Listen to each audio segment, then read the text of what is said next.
You just realized your business needed to hire someone yesterday.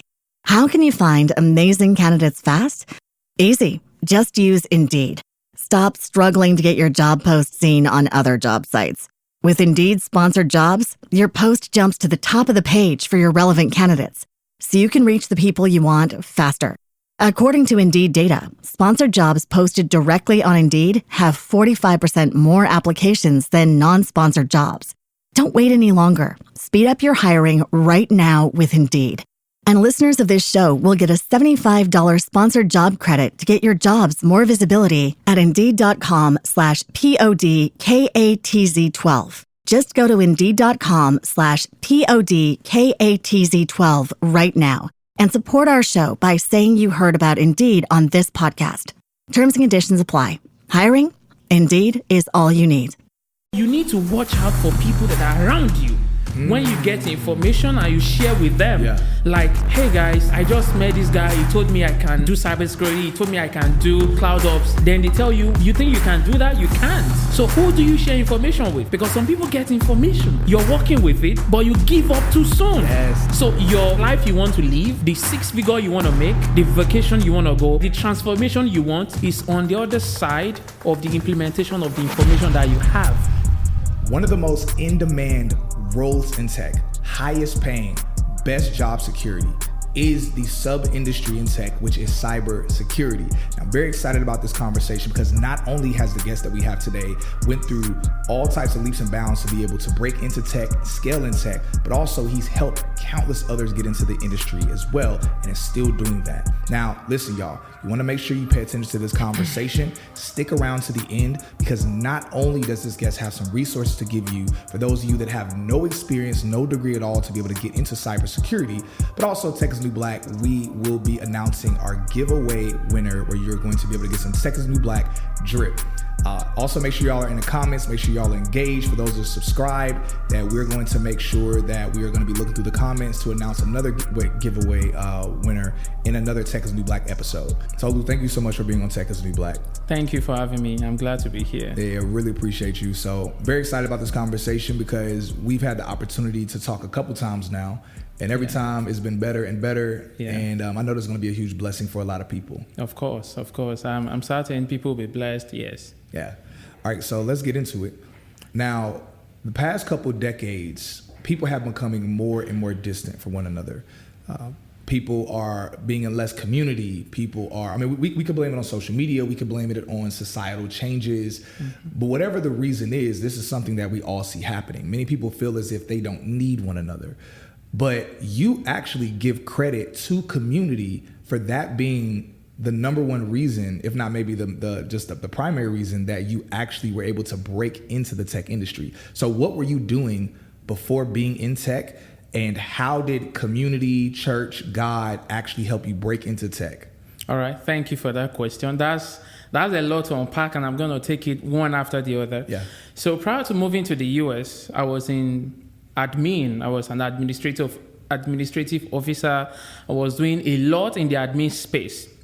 Now, moving to the US, I was doing, because as an immigrant, when you move here, especially when you come as either a visitor or you come as a student, you can't get into the corporate world, corporate America immediately. So you need to be able to feed yourself. You need to be able to do some jobs to feed yourself. So I was doing all kinds of jobs. I was doing delivery driver. I did delivery driver for Amazon. I did delivery for DoorDash. I did Grubhub as well. Yeah. And the last one I did was Uber, right? And prior to that, I had worked in several factories. Like, name it, any minimum wage job, I had done it. So, and thank God for the fact that I've been a Christian. I gave my life to Christ 2007. And since then, I never looked back. So, even in the midst of all the struggles, I never for once, stopped going to church, or my relationship with Christ and the Holy Spirit, remains strong as ever. So this particular Sunday, I went to church, and prior to that Sunday, I had walked, and I was so tired. So I got to church that Sunday. I wasn't looking kept, I was looking rough, and you could tell, that I was tired. I was looking stressed. Yeah. Now, the community aspect that you talked about. So there's one of the brothers in church who actually, he was the one teaching us Sunday school at that time. And he just asked me, like, what's going on? And I knew he was well to do. He was doing well. I could tell, from his appearance and from how he gives. He just, so I told him my experience and what I'd done and, how long I worked the day before coming to church. And he just told me, why not join cybersecurity? Yeah. Trust me, that was the statement. But when he said that, I was like, cybersecurity? It was as though I was hearing it for the first time. Man. Even though that wasn't the first time. Yeah, but it just, something went off in your head. But I never imagined someone telling me, why not try cybersecurity? Because I had always believed that cybersecurity is tough. You need to be a hacker. You need to know how to program. You need to have tech and all these certifications. Yeah. And I told him, how am I going to do that? And he was able to put me through the things I had to do, the trainings, the courses. Yeah. And here we are today. So I'm going to give God first the credit. And number 2, the community, the church. Yeah. And number 3, that brother. It's so amazing. I think so often people discount God and they want to give themselves credit. Many times they think, okay, they came up with an idea or, I think back to way before I was in tech, way before I even thought about getting in tech years ago. But honestly, this breadcrumbed me eventually getting into tech. And it was years ago before meeting Eric. I actually never told Eric this story, but I was in the Marine Corps and we had a Marine Corps ball was coming up. And usually what I would do is I would just find some girl that I was messing around with, and bring her to the ball. And I was not going to church at the time. And I remember waking up. This is the first time in a long time of Sundays I woke up early enough to go to church. And I'm laying in the bed and I wasn't going to church. I haven't been for a while. I woke up in the bed and I was thinking like, okay, who am I going to take to the Marine Corps ball with me? And I'm like, it's going to be this girl. It's going to be this girl. And then I was like, you know what? I really can't think of who I want to take with me. And when I know it was God at this point, even though my life was crazy and I was not like truly like walking with God, like in my heart, it was like, go to church. And I was like, go to church. That's the Holy Spirit. It's like, go to church. And now, mind you, I'm thinking like, go to church what? And then it's like, go to that one church, which is, shouts out to Word of Faith and Bishop Bronner. It's like, go to Word of Faith. It's like, there's a lot of women there. It's like, you can probably meet someone. And I was like, yeah, sure, go to church. Now, mind you, I'm thinking for that. But of course, God had a different intention in mind. I end up going to church and I'm there for service. Service is over. And I literally go out to the hallway and I'm just about to leave. And I feel like something tells me to stop in the hallway. I literally stopped in the hallway. And it's a mega church. Yeah. It's a lot of people going by. Not a lot of people there knew me. But there was one girl there that knew me. And she saw me and she said, Cyrus. And I was like, oh, hey, Sabrina. She's like, Cyrus, what are you doing? And then I said out of my mouth, I was like, oh, I'm actually looking for a date to my Marine Corps ball. And as soon as I said the words, and Eric knows the person, but one of the bishop's daughters walked like right by, and it's a mega church. She walks right by and the girl turns and says, why don't you invite her? I'm not going to say her name. She's married now and I don't want to seem weird. But she's like, why don't you invite her? And then she stops and says, invite me to what? And I was like, my Marine Corps ball. And she was like, I don't really know you like that. But she says, hey, let's exchange numbers and kind of get to know each other and see. She ended up didn't come to my ball, but through that, I got closer to her, close to her family, close to the church. And the church, as I got closer to God and in my walk, they started giving me a platform that allowed me to ultimately get better at speaking. It allowed me to eventually meet Eric. And through knowing the family, they taught me so much about professionalism, so much about working in working in a higher level of excellence and, all of those different elements that became the beginning foundation that ultimately I needed to even be able to eventually be in the tech industry. Yeah. So it's so interesting how God orchestrates and weaves things together, whether it's in your case where, you were being dedicated and being like, I'm going to go to church, or it was in my case where God was like, yo, I don't agree with how you living and what you're doing, but I'm still going to use your your selfish desire to want to have a beautiful girl at the Marine Corps ball with you. I'm going to use that selfish desire to steer you to go to church. So that way it's to your benefit. And obviously now my relationship with God is much more solid, but also Tech is the New Black. We've been able to impact so many people. So God will use our mess to end up being a blessing for so many other people. So I love your story so much. Like, it just really inspires me so very much. So you got into cybersecurity, and so now, what country were you in at the time? Before moving to the U.S.? Yeah. Nigeria. All right. So when you were in church, so that story, did that take place here in the U.S.? Or yes. That was here. Okay, so that was here in the U.S. Yes. Okay, great. Now, one of the things that I've seen, one of the trends that I'm sure everybody has seen recently, really, is that, and this has been happening for probably for not forever, but for several decades, that many people from various parts of the world and various parts of Africa come to the U.S. for different opportunities. And I know countless people that come from various parts of Africa that they'll come to the U.S. whether to be a lawyer or to be a medical doctor, or maybe an engineer. And now, of course, many are pursuing and crushing it in the tech space. But on the flip side, many Black Americans, we oftentimes complain about the U.S. No place is perfect. We complain about the U.S. and we feel as if the opportunities that are here are not for us. One, I would love for you to speak to the mentality of Africans who come here to America and how the opportunities that you see, but then two, the biases that you might face that we might not be aware of, and how maybe we can be inspired to be able to be more confident in our ability, the same way that you had to walk in a certain level of confidence. Yeah. Whew. Thank you for that. So let me take it one after the other. So number one, coming from Nigeria, you can't even compare Nigeria to the US. And this is a statement of fact. Okay. You can't compare any African country, to the US in terms of opportunities, in terms of potential, like anything at all. Yeah. However, those of us who came from Nigeria to the US, large percentage of everyone that came here, pretty much doing well in Nigeria before they move here. Yeah. So we all have this drive, we have this ambition, to want. As a matter of fact, the reason why we came here in the first place is because of the ambition that we have.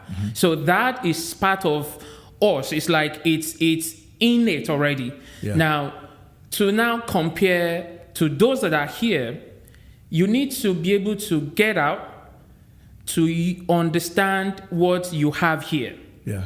So the thing is, if you don't live where you are to visit somewhere else, you might think where you are is not good. Yeah. What I am today is by the grace of God and the fact that I'm in the US. Yeah. Trust me, I can say 100%, I was born in Nigeria, I was made in the US. Yeah. That's a fact. Yeah. And the reason is simply because I'm coming from somewhere with limited opportunities, where even though you have the drive, even though you have the zeal, you want to do so many things, the opportunities are limited. Yeah. You need to.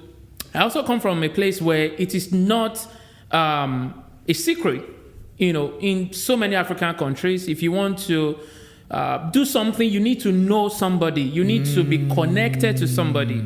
This is not something hidden. Everyone knows that. But here, you can do whatever you want to do. Man. Like, whatever you want to do. You don't have to be connected to a You don't have to be. Like, who do I know? Yeah. That's a question. Who do I know?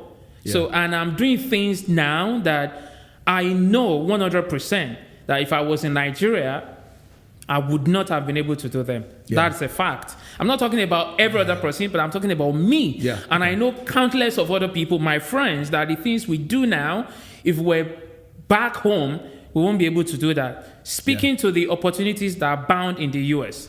So if you're here, either you're Black or white or Hispanic, so you need to understand that this country is full of opportunities. Yeah. Full of opportunities. Yeah. Now, how do you get to understand this? Look around you. I'm a Nigerian. I'm Black. You can hear my accent. Oh, yeah. What? You got an accent? Yeah. I couldn't tell. I do. You can hear my accent. So thick. Yeah. And I've worked in cybersecurity close to a decade now. Man. And when I started, I was the only black. Yeah. I was the only African, only black on the team. Yeah. Team of about 11 people. Yeah. So imagine where you're coming from, doing driving, delivery and all that, coming into tech, and you're the only black amongst your team. Yeah. So there is this pressure that you have to prove yourself. You need to prove that you know what you're doing. You need to prove that you are supposed to be there. Yeah. So, and the fact that you have this imposter syndrome, I think I might be jumping the gun now. We're going to talk about that later. No, you're fine. We're talking. We're talking. That's cool. Talking about imposter syndrome, like, am I supposed to be here? Am I worth this, right? Am I giving enough value? These are the things that were coming to my mind. Now, if you think about that and compare to yourself, you were born here. Yes, even though you're black or whatever race, you were born here. Some of the things that I had as limitations, you don't have them. Yeah. Except the fact that we're black. Yeah. So if you have that mindset that whatever it is, I'm going to get it, trust me, you will get it. Yeah. So pushing through the barriers, what did I do when I started? I was asking questions. Okay. I asked questions every day, every time. Yeah. So I spoke to... This is when you first got in cybersecurity? Yes. Okay. When I first got into cybersecurity, they knew me for the fact that I would always ask questions. Yeah. So when I first started, and this is why it's good to have a mentor. So when I first started, when my manager gives me a task, I ask him questions immediately. And I told my mentor, and he said, no, when they give you a task, go to your desk, do some research. Now you can come back and ask questions coming from a place of information, yes, a place of knowledge. Yeah. So that will help you understand what you want to do, and your manager understand that you know the task. Just to interject really quickly, one of the things I actually see a lot, and I see this a lot in my comments and in my DMs on social media, when people are interested in getting into tech, they will ask me questions where I can tell they haven't done any level of work to find the answer. Like basically they'll treat you like Google. Well, they'll message me and say, hey, how much can I make if I'm in this industry? And I'll see the message 2 hours later, and then I'll respond back and say like, hey, did you find the answer? And then they'll respond, or I say, do you still need the answer? They're like, yeah, I still need the answer. And then I'll respond, but I'll let them know, hey, in the time that you were waiting for me to give you the answer, you could have just Googled this question and got the answer in 30 seconds. And I'll let them know. And usually I send a voice note so they can hear my tone. And I'll let them know. I'll say, hey, like I'm not trying to sound offensive, but I want you to understand that you could have just gotten the answer yourself and not waited on me. If you want to work in this industry, especially a space like cybersecurity, they're not going to hold your hand. Like they're there to answer questions, but they also are going to treat you like an adult and be like, yo, like you mentioned, ask a question that it shows you have some level of education, or it's from an educated place, like you mentioned. Yes. It's from a place of, okay, you did some work, but now you just need help with the rest of the information that wasn't easily accessible to you. Absolutely. Yeah. So now when I started as a pen tester. Okay. So what we do basically is, let's say you have a website, and you have your infrastructure, you have everything, you have your server, and Eric is a pen tester, and you said, Eric, can you please, so what Eric does is, can you please help me pen test my environment, my website, my server, to see what I'm vulnerable to. Okay. So Eric, to see if there's any way we can get vulnerability. hacked. Yes. Yeah, okay. There's any weakness, commonly called vulnerability. Yeah. So that was how I started. Now, and that's a very, very technical job. Okay. Like it's one of the most technical part or aspect of cybersecurity. Wow. Okay. Now, coming from driving Uber to doing that. So you can imagine the switch. Whoa. So how long of a time was it when you went from driving Uber to when you were a pen tester? So I would say 4 months. Whoa. Yes. So you went from not in tech at all, not in cybersecurity, to pen testing, testing, one of the most technical roles, pen testing. In 4 months. Wow. It took a lot. If you're interested in breaking into a 6-figure career in tech or scaling to over $500,000 in tech, then this video is for you. If not, then just swipe away. But I was able to break into the tech industry October 2021. And in my first year, I scaled to over $500,000 in tech. My second year, I was able to gross over $1 million. More importantly, I was able to freely help over 600 people break into six-figure tech careers as well and scale further in the industry. Now, the number one question I've been getting from people is, how was I able to do this? How was I able to make so much money? How was I able to also help as many people as I've been able to help? Well, aside from doing coaching calls and trying to spend a whole bunch of time helping people individually, I've decided to create the Tech Rich program, where I literally break every single thing down that I've done and what I've been doing to show others how they can break into tech faster or scale to over $500,000 plus within their first few years in the tech industry as well. All you gotta do, click the link in my bio. All the information's there. Check out the description. Message me if you have any other questions, and I'll see you on your journey scaling in tech. So I remember very vividly when I'm driving, when I don't have any passenger, I'm watching the training because I had paid for so many training. Yeah. I set up lab in my home. I was doing a lot. Wait, stop. So while you're Lyft driving, not Lyft, because I was a Lyft driver, while you're Uber driving, in between your rides, you were watching educational cybersecurity videos. Yes. That level of dedication is wild. Yes. That's incredible. I was doing that, and I was sleeping, eating, drinking, like cybersecurity. When I get home, I already have, when you go drive for 12 hours, you're tired, right? Yeah. You want to rest, but no, not me. When I go home, I have my lab, already set up. I have my virtual machine. I have Kali Linux set up. Everything done, set up already. Man. So there's this tool that we use then. I think it's still available now. It's called Hack the Box. Hack the Box. Okay. Yes. So you use that to practice your hacking skill. So that was what I was hacking this. Yes. Okay. So they provide some servers for you. Yeah. Some IP address of some servers for you to, and they give you like kind of instructions or assignment or task for you to hack. They can say, okay, get us the get into the SMB server and get up some keys, or get into their domain and then become the admin. Elevate yourself to become the admin of the domain. So I was doing that every day. So by the time I started interviews, I was very good. Now, when I did my interview, I interviewed three companies, one-on-one final stage, and I got 2 of them. So you interviewed with just 3 companies? Just 3. And you got 2? I got 2 out of those 3. Okay. I got 2. That's amazing. I bet you were like, oh, I'm telling you, the reason why one was airline. Yeah. The second one was, as a matter of fact, I got 3. I take that back. Okay. One was airline, one was a bank, one was e-commerce platform. Okay. Now, when I got those jobs, I looked at the potentials and everything. And again, talking about the place of the Holy Spirit, I went to meet my pastor and I said, I got this job, and this is what I feel like I should do. So my, pastor and his wife, and we just prayed. And the wife said, because, my pastor's wife is a prophetess, and she said, this is what the Holy Spirit is saying. I said, that is the particular one that I want to go. Wow. That I have peace with that. And the fact that I started with that honed I started with one of the best and smartest minds in cybersecurity. Yeah.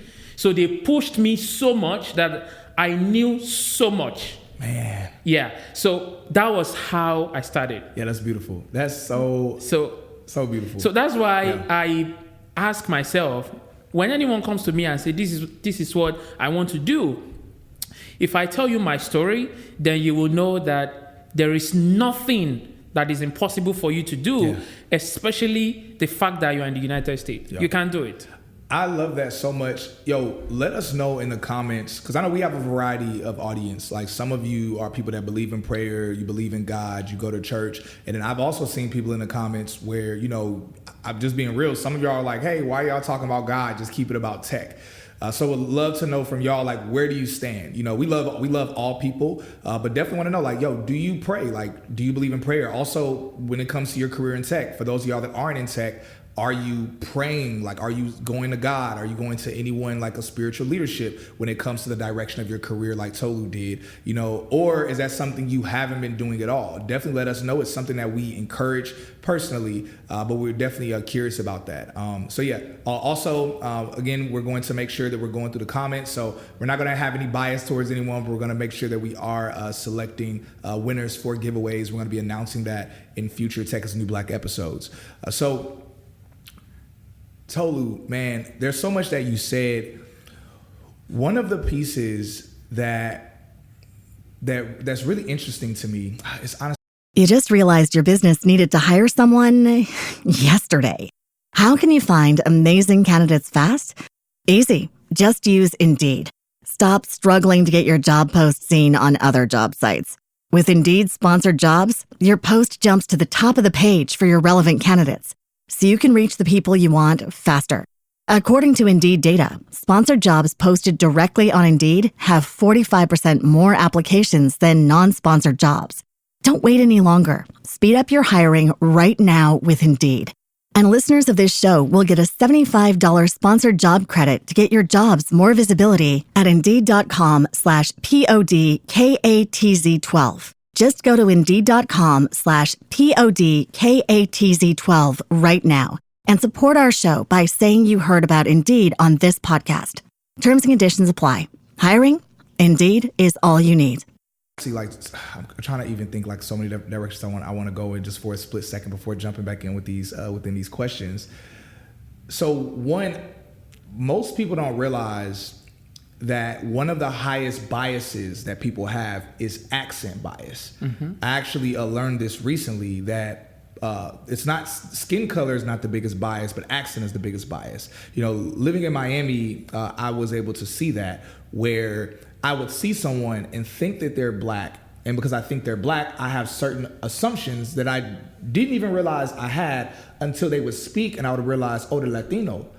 And automatically, I could notice my assumptions about them shift the other way, or on the reverse of seeing someone and thinking that they're white, and then hearing their accent, be like, oh, they're Latino, and so, or seeing someone that I think is Latino, and then they tell me, no, I'm black.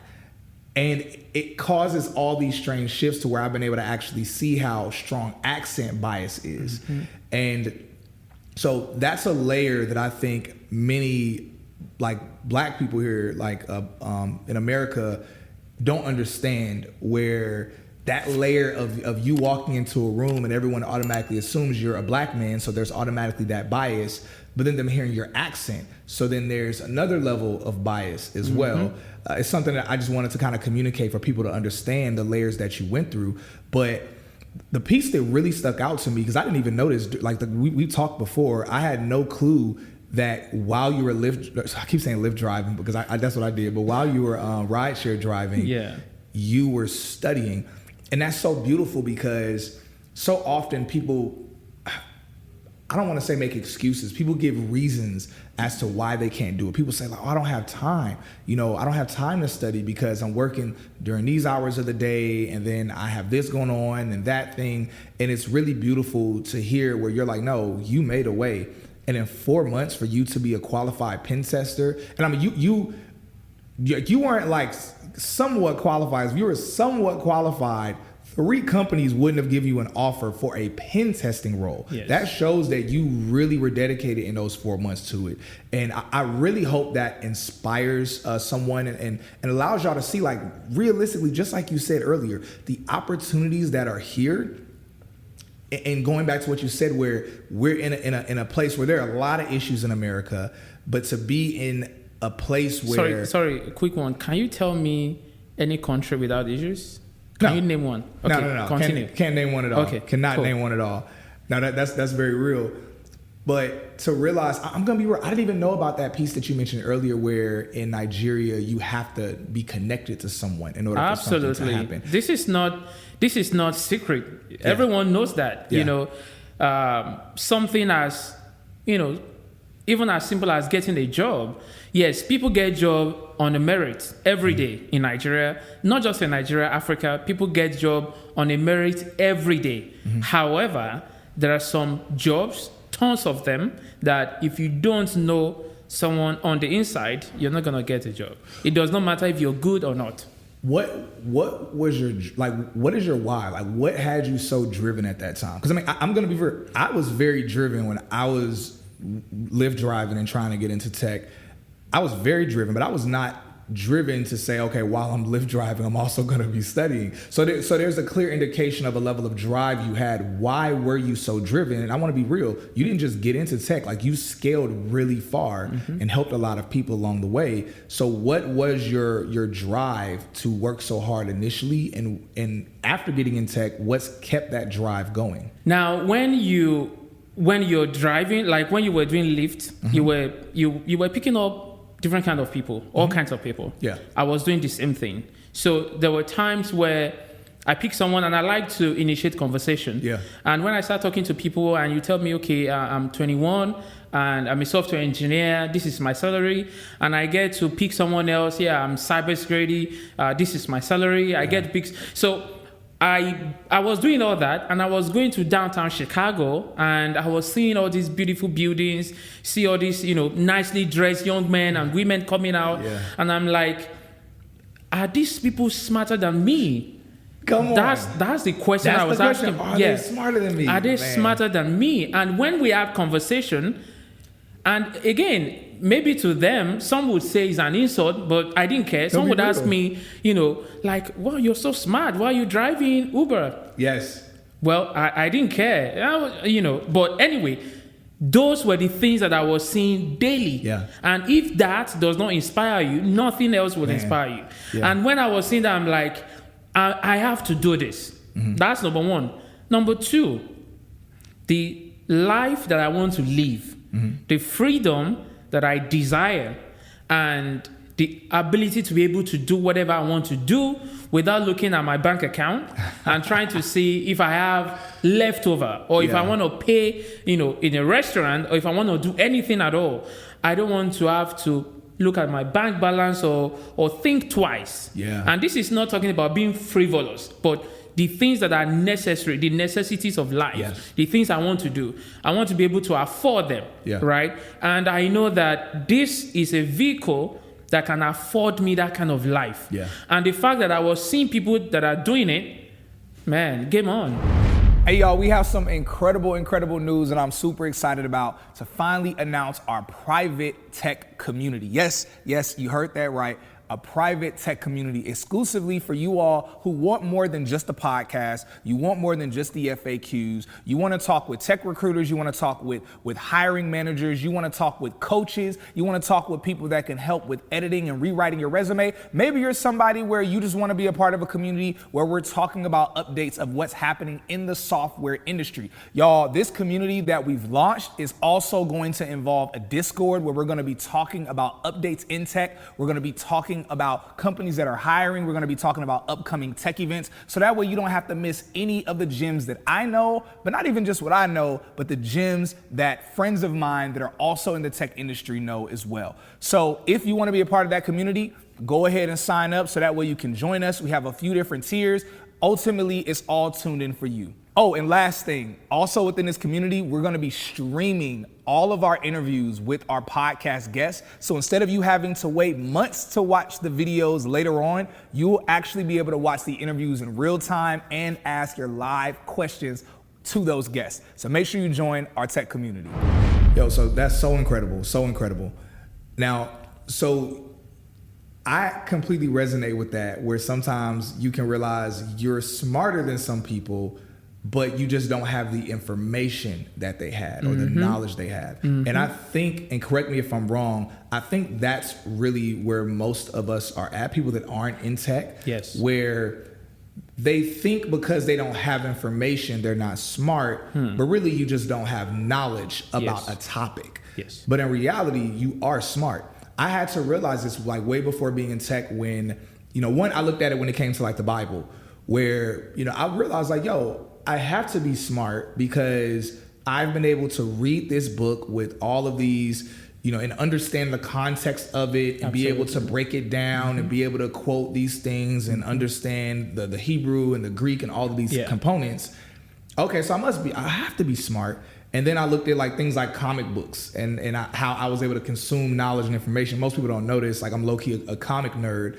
And I said, yo, I can consume this information and debate other nerds on why this superhero is better than this superhero and this person's backstory. And then the same thing when it came to just artistry. So I realized, yo, my issue is not that I'm not smart. It's just I'm choosing to acquire knowledge in things that are kind of frivolous, like outside of the Bible. Yeah. But in terms of all the other stuff, it's okay. Having all this comic book knowledge doesn't do anything for my life. Having all this knowledge about when it comes to like rap and hip hop and these other elements does nothing for my life. And I look on social media and I see people debating things like, things like, okay, what happened with this reality star and who's sleeping with this person? And I'm looking at people and I'm like, man, and you're telling me you don't think you actually can fit in tech? You don't think you can acquire this knowledge? You can. It's just you're choosing to be an expert on things that don't matter. Things that don't matter. You're an expert on what's happening with this rapper and his girlfriend. You're an expert on what's happening on this reality TV show. You're an expert on I found out recently that, what is it called? There's some brand, Michael Kors, which is a popular clothing brand. I found out recently that Michael Kors is like no longer a cool brand to buy a woman. You now have to buy them this. And I'm like, how are y'all keeping up with all of this information? I'm hearing that for the first time. I don't know. But if you just, you just not learning it. Yeah. I learned it recently. I thought Michael Kors was still popping. Yeah. I thought it was still popping. I'm looking at Rhea behind the camera. But realizing, and I hope this y'all are catching what I'm saying.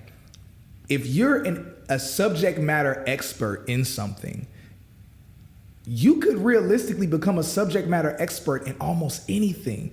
It's just people choose to consume something that's a waste of time. Yeah. And I love how obsessive, the same way someone will be obsessive and they'll be like rideshare driving and like still watching something with a reality TV show while they're driving. You just chose to watch information that you knew could be a blessing to you and countless others. Absolutely. So the talk about information, we get information all the time, but the question is, what do you do with the information you're getting? When this brother told me, why not cybersecurity? And he gave me all those information. I could have as well just like shrug it off, not do anything, right? Because there's this, if time permits, let me share this story in the scriptures. Oh, please do. Yeah. Naaman was a captain of the army, of Syria. Imagine what it means to be a captain of the army at that time. And these people had gone to Israel and, they've conquered them. They brought, and then what they do is when they conquer a city, they come with the spoils of war. Humans are part of the spoils of war. So there's this lady that was part of the, spoils of war that they conquered. This lady worked with Naaman's wife. Okay. Now, Naaman had leprosy. Okay. And this lady, a slave, told Naaman, why not go to my city? There's a prophet there that will help you. Imagine that information to a captain coming from a slave. Wow. Now, Naaman, and this is what happens to everybody, when you hear that information, you don't think about the information, you're thinking about where the information is coming from. Yeah, it's like, who are you? You're just a slave. Yes. I'm a captain. Your information shouldn't matter to me. Now, Naaman didn't do that. Yeah. It took whatever I had to take. He went to his king. All story short, he went to that prophet. The prophet didn't even come out. The prophet sent a message to him. Go to the river, I think river Jordan or so. Go wash yourself 7 times. The guy got angry. Like, how can you tell me to go wash myself in that very dirty river? Like the rivers in Samaria or whatever that, so clean, much better. Yeah. Now, that is another thing that happens to everybody. When you get this information, the things they ask you to do, you believe, this small thing, is this what you want me to do? Is this going to bring result? Yeah. Or you think all I need to do is do some training, is to do some assessment? Yeah. You know what I mean? Yeah. This guy had that same mindset. Yeah. But thank God for him, he had people around him that had his best interest at heart. Yeah. His servant. Yeah. They could have told him, that prophet is evil, let's kill him. Yeah. They could have told him that. They told him, now, Captain, if this guy had told you to bring money, would you not have brought the money? He told you to just go wash yourself. Why not go wash yourself and come back if you're going to be clean? Yeah. So you need to watch out for people that are around you. When you get information and you share with them. Yeah. Like, hey guys, I just met this guy. He told me I can do cybersecurity. He told me I can do tech. He told me I can do cloud ops. Then they tell you, you think you can do that? You can't. Yeah. So who do you share information with? Yeah. Now, this guy was encouraged by his servant. He went to the sea, washed himself 7 times. Yeah. He came back clean. Yeah. I believe when he was dipping himself, I believe he'd be telling himself by the 3rd try, like, if I don't get clean, I'm going to kill this prophet. But he did that 7 times. On the 6th time, he could have also given up. Yeah, that's true. Because some people get information. Yeah. You're working with it, but you give up too soon. Yes, that's so real. I love the metaphor that you're putting together with that story. Yeah. They could have given up too soon. Yeah. But this guy didn't stop. Yeah. He finished and completed that 7th time, and he became so clean. Yeah. And so the life you want to live, the 6-figure you want to make, the vacation you want to go, like the transformation you want, is on the other side of the implementation of the information that you have. Yo, that is so incredible for a variety of reasons. I literally had a DM. Someone messaged me yesterday, and they said, "Hey Cyrus," they said, "I'm just giving you an update." You know, they said I finished. They finished a particular education tech platform they did. They said, "Yo, I finished it about 3 months ago." They said, "I don't have a job yet," and they said, "Cyrus, I've applied to about," they said, 70 jobs. And they said it's been 3 months, and then they said, "What do I do?" And then I responded and I said, "Apply to more jobs." And I said, "Yo, it's been 3," and I had to be real. I said, "Yo, it's been 3 months. You applied to." I said, "I know people that apply to 200 jobs in 1 month." And I said, "You applied to 70 and it's been 3 months and you've just been sitting." And they literally said, "Okay, I'm sitting and waiting now. I'm waiting now." So I'm thinking about the analogy you gave, or not the analogy you gave, but the story from the Bible with Naaman, and how he could have stopped the 6th time. Yeah. And there are so many people. I know people. So techisthenewblack, through partnering with people like yourself, we've been able to help hundreds of people break into the tech industry. Mm-hmm. One of the issues I see is that some people just stop trying. They just give up. And so this is actually a beautiful kind of transition or segue to talk about ExcelMind Cyber and what you've been doing. Because again, not only have you broken into the industry, scaled really far, been crushing it, but you have created ExcelMind Cyber to help a lot of other people become cybersecurity professionals. Yeah. Now, my question is, does someone need a degree? This is a question a lot of people have. Does someone need a degree or technical experience to be able to get started in an entry-level cybersecurity role? All right, thank you. Beautiful question. So I'm going to use the story of one of my students. Yeah. His name is Yemi. He got a job like 2 weeks ago. And I think his salary is about $120,000. This guy, equivalent of high school diploma. Okay. That's what he has in Nigeria. Yeah. So today, he's in tech. Yeah. All right. So what does that mean? You don't need a degree. Yeah, you don't. If anyone is telling you need a degree, that is a lie. All right. As a matter of fact, software engineers, do you know that one of the things that inspired me when I was driving Uber was I picked a guy that was a software engineer, and I asked him, "How did you get into software engineering?" He said, "I studied history, but I went to a boot camp and I did software engineering for 3 months training. And that time, he was already like paying, he was getting paid like maybe $150,000, $160,000. So it does not matter either you have a degree or not. You do not need degree to get into tech. You know something that just hit me? I don't know why I'm just now realizing this. Because like when you got in tech, this is what it was about 10 years ago or so, right? When you got in tech, not only were there fewer Black people, that were in tech at that time than right now. There are way more right now. Like a lot of Black people are still like, oh my God, Black people are getting in tech. And it's like, y'all don't realize there are way more Black people in tech right now than were 10 years ago.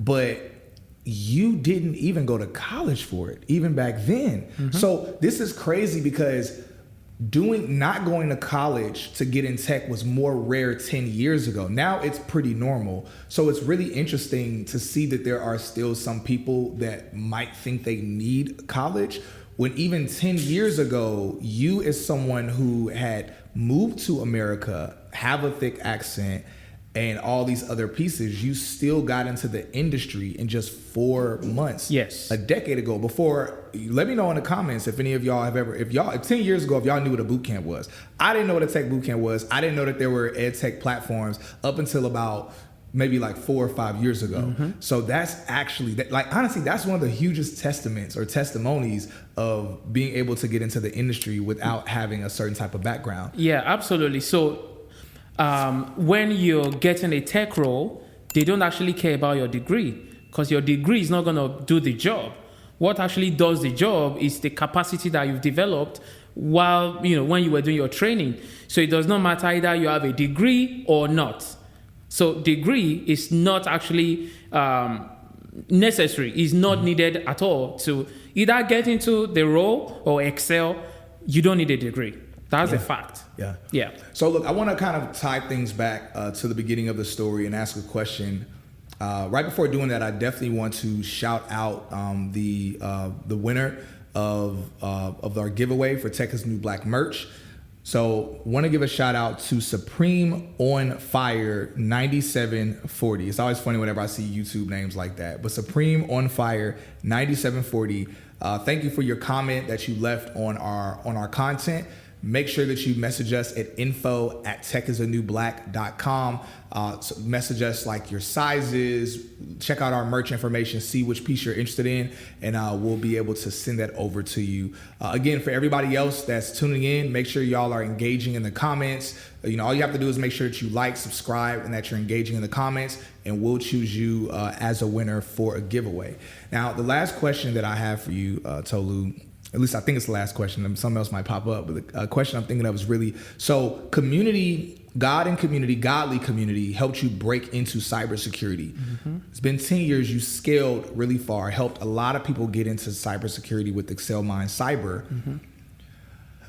I'm curious, how, now that you're making a lot of money, life is good, what do relationships look like? What does community look like? Like, how are you, because what happens is sometimes we become so successful that relationships and community, those things start to fall off to the side. What are relationships and community like for you now? How important are they to you now? And how do you feel it's like helping or hindering your success? Thank you so much. So the reason why I'm here in the first place is the community. So they help me stay grounded. It's very important that you understand that irrespective of whatever you achieve, where you're coming from and the base that you have as your foundation is very, very important. So I'm still very solidly grounded in my community. I still help. As a matter of fact, the reason why Excel My Cyber started was because I was helping in the first place. So, in our community, you have someone say, when you go to a party or you go to church, say, oh, I hear you in cybersecurity. Can you help me? So that's how I got started, because it got to a year, I had helped about 10 people.